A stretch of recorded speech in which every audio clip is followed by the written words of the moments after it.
జైలుకి పంపించినారు, కాపుల్ని వాడుకున్నాడు సాధ్యమైనంత వరకు. అది మనం క్లారిటీతో మనం చూసాం. ముద్రగడ గారు ఇప్పుడు ముద్రగడ పద్మనాభరెడ్డి అని పెట్టుకున్నాడు కదా. నాకు ఒకటి అర్థం కావట్లేదు వర్మ గారు, ఇన్ని కులాలు ఉండగా ఆ రెడ్డి పేరే ఎందుకు పెట్టుకోవాలి? ఆయన మార్చుకునేది అయితే దేనికన్నా మార్చుకోవచ్చు కదా. సో దీని వెనకాల ఒక పక్క రాజకీయ కుట్ర, రాజకీయ ప్రణాళిక ఉంది అని చెప్పి నేను తెలుపుకుంటూ, ఇంతకు ముందు వైఎస్ఆర్ పార్టీకి సంబంధించిన వాళ్ళు సింగిల్ గా సింహం వస్తుంది, ఈ గుంపులు గుంపులుగా ఇవి వస్తాయని మాటలు మాట్లాడినారు కదా. ఇప్పుడు వాళ్ళకి అర్థం అయిపోయింది ఎట్టన్నా మమ్మల్ని విడదీలేము అని చెప్పి. సో ఇంకా కుల రాజకీయం మొదలు పెట్టాలా అని చెప్పి ప్రయత్నం మొదలు పెట్టినారు. నేను నిన్ననే 2 days బ్యాక్ నేను తిరుపతికి పోయి ఉండానండి. బలిజ సంఘం వాళ్ళు నన్ను పిలిచినారు ఒక మీటింగ్ కి. చంద్రబాబు నాయుడు గారు గతంలో చీఫ్ మినిస్టర్ గా ఉన్నప్పుడు బలిజ సంఘానికి అక్కడ భూమి ఇవ్వటం, కేటాయించడం జరిగింది. ఆ బిల్డింగ్ కూడా కట్టిస్తాము అని చెప్పి అప్పుడు ఫండ్స్ కూడా రిలీజ్ అయినాయి. కానీ అప్పటికి ప్రభుత్వం మా టైం అయిపోయి జగన్మోహన్ రెడ్డి గారు వచ్చిన తర్వాత దానికి 1 రూపాయి కూడా, కేటాయించిన దానికి కూడా 1 రూపాయి కూడా విడుదల చేయకుండా ఆ ల్యాండ్ ని పక్కన పడేసి ఇంకా దాంతో నుంచి కబ్జా అయ్యేటట్టు వైసీపీ లీడర్లు చేసినారు. అంటే ఏ మాత్రము ప్రేమ ఆ కులం పైన ఉందో, అంటే ఉన్న భూమిని కూడా కబ్జా చేసుకోవటం అనేది, ఏది తిరుపతిలో సెంటర్ లో ఉండేది మంచి భూమి. సో ఆ కులానికి ఎంతవరకు న్యాయం చేస్తున్నారో మనకు దాన్ని బట్టి అర్థమవుతా ఉంది. ఇప్పుడు గుడి ఇష్యూకి వస్తే క్లియర్ గా డిప్యూటీ సీఎం గారు, గౌరవ ముఖ్యమంత్రి గారు, లోకేష్ గారు, అందరూ సీనియర్ లీడర్లు అందరూ దేవుడితో రాజకీయం చేయటం వద్దు అని చెప్పి దీనికి ఒక ముగింపు తీసుకొని వస్తాము అని చెప్పి అనేక సార్లు చెప్పినా నిస్సిగ్గుగా వైసీపీ వాళ్ళు దీన్ని మళ్ళా ప్రతిరోజు ఏదో ఒక విధంగా రాజకీయం చేయాలనే దురుద్దేశము మనకు క్లియర్ గా అర్థమవుతా ఉంది. కేవలము దీంతో నుంచి లబ్ధి పొందాలా, లేదు అని అంటే వాళ్ళు చేసిన తప్పుని ఎట్ట మనము కవర్ చేసుకొని ప్రజల దృష్టిలో డైవర్ట్ చేయాలా అనేది ఒక పక్కా ప్రణాళికతో ముందుకు పోతున్నారు. మనం అటాక్ లో పోయి ప్రజల్ని కన్ఫ్యూజ్ చేయలేకపోతే ఈ తప్పు నుంచి మనం తప్పించుకోలేము, ప్రజలు మనల్ని క్షమించరు అని చెప్పేది వాళ్ళకు ఒక పక్కా ప్రణాళిక వచ్చింది. సో నేను కొన్ని అంశాలు లేవనెత్తానండి. కేవలము ఈ ఒక్క నెయ్యి మన లడ్డు ఇష్యూవే కాదు. వాళ్ళ అధికారంలోకి వచ్చినప్పుడు వాళ్ళ బంధువుల్నే ఎందుకు చైర్మన్లుగా చేయాలండి? వేరే వాళ్ళకి చేసిండొచ్చు కదా. అదే విధంగా తిరుపతి భూములు, గుడికి సంబంధించిన భూములు, భక్తులు ఇచ్చిన భూములు అమ్మకానికి పెట్టినారు. మనకు గుర్తుందా? ఒకసారి నేను గుర్తు చేస్తాను పాయింట్ బై పాయింట్. అది అయిపోయిన తర్వాత ఆ టికెట్ల పైన కూడా జెరూసలేం యాత్రది బయటపడింది. ఒకసారి వెబ్ పేజ్ పైన కూడా మన యేసుక్రీస్తు ఒకసారి రావటం జరిగింది. ఇట్లా మనం చూస్తా పోతే ఒకటి కాదు, అసలు మన సుబ్బారెడ్డి గారు అయితే ఒక సంతలో టికెట్లని ఎట్లా పెంచుతాము అంటే ఒక గౌరవం లేకుండా ఆ గుడి మీద, అంటే ఒక సామాన్యుడికి అందుబాటులో లేకుండా సామాన్యుడిని దేవుడికి దూరం చేసే విధంగా రేట్లు అన్ని రెట్లు పెంచేయటం. సో అట్లా ప్రతి పాయింట్ లో వాళ్ళు చేసిన విధానం మనం ఈ రోజు చూస్తుంటే, ఇప్పుడు ఇవన్నీ మనం కలుపుకొని ఇప్పుడు వెనక్కి తిరిగి చూస్తే ఇది కేవలము ఆ డబ్బు సంపాదించాలా అని చెప్పే ఒక ఆశే కాదు. వీళ్ళు ఒక పగడబందీ ప్లాన్ తో హిందూ ధర్మం పైన ఒక అటాక్ చేసినారు అని చెప్పి మాత్రం మనకు క్లియర్ గా అర్థమవుతా ఉంది. ఇక్కడ బాధాకరమైనది అది. ఎందుకంటే వాళ్ళున్న 5 సంవత్సరాల్లో 300 పైన గుడుల మీద దాడులు ఇవన్నీ జరిగినాయి కదా. ఇప్పుడు కూటమి వచ్చి దాదాపు 20 నెలలుగా వస్తుంటే ఎందుకు ఏమి అటాక్స్ లేవు గుళ్ళు పైన అంటే మనకు క్లియర్ గా అర్థమవుతా ఉంది. ఒక 15 రోజుల క్రితము షర్మిల గారు నా ఫ్లైట్ లోనే విజయవాడ నుంచి హైదరాబాద్ ఫ్లైట్ లో వచ్చినారండి. సో బయటకు వచ్చినప్పుడు నేను చూశాను, ఆమె కారు ఎక్కేటప్పుడు ఆ కారు వెనకాల చాలా పెద్దగా జీసస్ మై సేవియర్ అని చెప్పి రాస్తుంది. అంటే వాళ్ళు పక్కా క్రిస్టియన్స్ ఆ కుటుంబం అని మనకు తెలుసు. సో మేమేమి కులం మతం తీసుకొని వచ్చో లేకపోతే ఒకరిని తక్కువ చేసి మాట్లాడాలనే ఉద్దేశం కాదు. మమ్మల్ని ఎందుకు అగౌరవపరచాలా అనేది మేము మాట్లాడుతున్నాం. జగన్మోహన్ రెడ్డి గారు ముఖ్యమంత్రిగా ఉన్నప్పుడు ప్రతిసారి వారు గుడికి పోయినప్పుడు మేము అడిగినాం, కనీసం ఆ డిక్లరేషన్ ఫామ్ లో సైన్ చేసుకోండి. ఆ సైన్ ఏంది? మేము దేవుణ్ణి నమ్ముతున్నాము అని చెప్పి. సో ఇప్పుడు ఈ రోజు ముఖ్యమంత్రి గారు చూపించిన ప్రెజెంటేషన్ లో ఆ రెడీ చేసి సంతకం కూడా పెట్టుంది ఎవరు అక్కడ ఉండే టీటీడీ అధికారిది. కానీ జగన్మోహన్ రెడ్డి సిగ్నేచర్ అయితే దాని మీద లేదు, మళ్ళీ క్యాన్సిల్ అని చెప్పి దానిపైన రాస్తుంది. అంటే ఆ వస్త్రం ఇచ్చేటప్పుడు సతి సమేతంగా రావాలా అని చెప్పి ఒక ఒక ఒక అందరూ మనం అనుకుంటాం కదా. ఎన్నిసార్లు మేము అప్పుడు లేవనెత్తినా గానీ ఎందుకు విత్ విత్ వైఫ్ రాలేదు?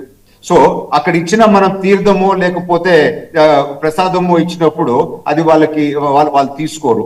సో ఇక్కడ పాయింట్ ఒకటి, సద్బ్రాహ్మణుడు అయిన కుటుంబంలో పుట్టిన అనిల్ ఈరోజు బ్రదర్ అనిల్ అయిపోయినాడు. సో షర్మిల పెళ్లి కూడా అప్పుడు ఇక్కడ వెస్లీ చర్చ్ లో జరిగింది. అండ్ క్లియర్ గా రాజశేఖర రెడ్డి గారు లాస్ట్ రైట్స్ క్రిస్టియన్ విధానంగా చేశారు. సో మేమనేది ఒకటే, మీరు క్రిస్టియానిటీ మీద మీరు ఫాలో అవుతున్నప్పుడు మంచిది. ఇక్కడ వచ్చి మీరు ఎందుకు కావాలని అపవిత్రం చేయాలా? కావాలని ఇన్ని విధంగా తప్పులు ఎందుకు చేయాలా? ఎందుకు ఒక పగడ్బందీ ప్లాన్ తో హిందూ మతం మీద ఒక దాడి చేయాలా, ఒక దురుద్దేశంతో, ఒక కుట్రతో అని?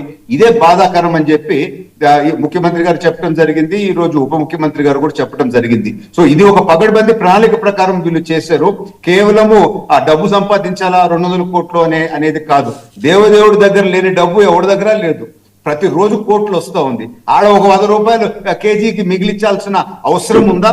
ఎవరన్నా మిగిలించమని అడిగినారా? దేవుడి దగ్గర ప్యూర్ గా సబ్స్టెన్స్ ఇవ్వాలి కానీ వీళ్ళ ఇది ఏంది? ఒకసారి మరొకసారి మీకు అవకాశం ఉంటే సుబ్బారెడ్డి గారిది ఆ రోజు టికెట్ రేట్లు పెంచడం 500, 1000 నుంచి 2000 చేయి, 2000 నుంచి 5000 చేయి, 5000 10,000 చేయి. కూరగాయల మార్కెట్ లో ఉన్న విధానంకి అక్కడ ఆ రోజు ఆ బోర్డు మీటింగ్ కి తీసుకొని పోయినాడు అని అంటే అది కేవలము ఒక దురుద్దేశము, ఒక గౌరవం లేకుండా చేసింది.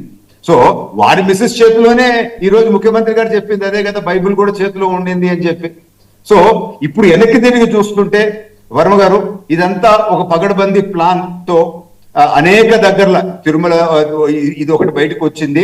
ఇదే విధంగా దేవుడు భూములు అనేక గుడుల దగ్గర నుంచి వీళ్ళు కొట్టేయటము. ఆడకన్నా నా జోన్ లో కూడా విపరీతమైన కంప్లైంట్స్ వస్తూ ఉంటాయి. ఆ గుడి భూములు వీళ్ళు కొట్టేసినారు, ఆ గుడి భూములు వీళ్ళు 5 సంవత్సరాల్లో వీళ్ళు దోచేశారు అని చెప్పి. సో ఇది చాలా బాధాకరమైనది. ఇది ఒక ఉద్దేశపూర్వకంగా చేసినది అని చెప్పి మాత్రం మనకి ఈ రోజు పక్కా అర్థమవుతా ఉంది. కాదండి, ఇందులో కమ్యూనిటీ ఎందుకు వస్తున్నదో, ఓ పక్క లడ్డు అంటున్నారు, ఓ పక్క కమ్యూనిటీ అంటున్నారు. ఇదంతా ఒక కన్ఫ్యూజన్ క్రియేట్ చేస్తున్నారు ఏపీ రాజకీయాలు. ఒకసారి పేరు నాని గారు బయట వినండి, బయట ప్లే చేయండి. మాట్లాడతాడు ఎనిమల్ ఫ్యాట్ అంటే జంతు కొవ్వులు కలిపాడు జగన్మోహన్ రెడ్డి, పంది కొవ్వు కలిపాడు, అలాగే చేప కొవ్వు కూడా కలిపాడు జగన్మోహన్ రెడ్డి గారు. మా మతాన్ని ఇలా చేస్తావా అలా చేస్తావా అని కాషాయ బట్టలు కట్టుకుని పెద్ద పెద్ద బొట్లు పెట్టి గుడి మెట్లు కడిగాడు పవన్ కళ్యాణ్ గారు. ఆ గుడి మెట్లు కడిగిన పవన్ కళ్యాణ్ గారు ఇవాళ అసెంబ్లీలో మాట్లాడతాడు, నేను ఈ రాష్ట్రం మాజీ ముఖ్యమంత్రి కొవ్వు కలిపాడని నేను అన్నగాని అలా ఎప్పుడు అనలేదు. నేను టీటీడీ బోర్డు సభ్యులు కలిపారు, ఇది టీటీడీ ఉద్యోగస్తులు కలిపారు, వాళ్ళని వెనక్కి సమర్థిస్తున్నటువంటి జగన్మోహన్ రెడ్డి గారు తప్పే కదా అని చెబుతూ మతం గురించి, మతం కోణం గురించి మాట్లాడతాడు. ఇవాళ మాట్లాడినటువంటి అసత్యాలు, ఎనిమల్ ఫ్యాట్ అంటే జంతు కొవ్వులు కలిపాడు జగన్మోహన్ రెడ్డి, పంది కొవ్వు కలిపాడు. రైట్, ఇదండి కాషాయ వస్త్రాలు వేసుకుంటే బట్టలు పెట్టి అసలు ఎన్ని గుళ్ళు కడుగుతారు, ఎన్ని మెట్లు కడుగుతారు అని. సో ఇలా ఇవి కాంట్రవర్సీ కాదా ఇవన్నీ? వాళ్ళే రాజకీయ లబ్ధి కోసము కంటిన్యూ చేస్తూ ఉంటారు. ఎందుకంటే ముఖ్యమంత్రి గారు, ఉప ముఖ్యమంత్రి గారు ఒక మాట తప్పు జరిగిపోయింది అని మీరు అనేసి దాన్ని వదిలేసి తర్వాత మనము చట్టం దానిపైన చేసుకోపోద్ది అని చెప్పి కూడా అనేక సార్లు చెప్పినా గానీ వాళ్ళే దీన్ని ఇప్పుడు చూడండి కంటిన్యూగా దాన్ని ప్రతిరోజు ఏదో ఒక యాంగిల్ గా ముందుకు తీసుకోబోతున్నారు. అంటే హిందువులు మనోభావాల పైన, ఆ గుడి పైన గౌరవం లేదని చెప్పి మనకు అర్థమవుతా ఉంది. తప్పు జరిగింది అని చెప్పి ఒక మాట క్షమాపణ కోరి, లేకపోతే మాకు తెలియకుండా జరిగింది అని ఒక మాట అని, లేకపోతే గమ్ముగన్నా ఇప్పుడన్నా ఫర్దర్ గానే ఉండొచ్చు కదా. అదే ఈ రోజు పవన్ కళ్యాణ్ గారు కూడా చెప్పింది, వెంకటేశ్వర స్వామి మీరు ప్లకార్డ్స్ లాగా తీసుకొని కౌన్సిల్ లోపలికి వచ్చినారే, అదే మీరు వేరే మతాలకు సంబంధించిన దేవుళ్ళకి అంత రెక్లెస్ గా తీసుకొని వస్తారా? బూట్లు వేసుకొని అది కూడా తీసుకొని వచ్చినారు. ఎందుకు మీకు ఈ చిన్న చూపు అని? ఇక్కడ కేవలము ఒక లడ్డు ఇష్యూనో ఒక నెయ్యి ఇష్యూనో కాదు వర్మ గారు, వాళ్ళ 5 సంవత్సరాలు వాళ్ళు చేసిన చర్యలు అనేక గుడుల్లో అనేక దగ్గరలో మనం చూస్తే, ఇది ఈ రోజు వెనక్కి తిరిగి ఇవన్నీ ఈ వందలాది ఇన్సిడెంట్స్ మనం చూస్తే ఖచ్చితంగా ఇది కేవలము ఆ డబ్బు కోసమో ఒక ఆశతో చేసింది కాదు. ఇది హిందూ మతం పైన ఒక ప్లాన్ ప్రకారము వీళ్ళు చేసిన ఒక కుట్ర అని చెప్పి మాత్రం మనకి ఈ రోజు అర్థమవుతా ఉంది. ఓకే, దీపక్ రెడ్డి గారు, ఒక్క విషయం, ఇప్పుడు స్వర్ణ దేవాలయం లాంటి చట్టం తీసుకొస్తారంటున్నారు. ఏంటి ఆ చట్టం? టీటీడీ కొత్త చట్టం, ఆ డీటెయిల్స్ ఇంకా బయటికి రాలేదండి. ఖచ్చితంగా ఎగ్జామిన్ చేసి ఇటువంటి దుర్మార్గులు ఎప్పుడన్నా అధికారంలోకి వచ్చినా దేవదేవుడి దగ్గర ఎటువంటి తప్పులు చేయనీయకుండా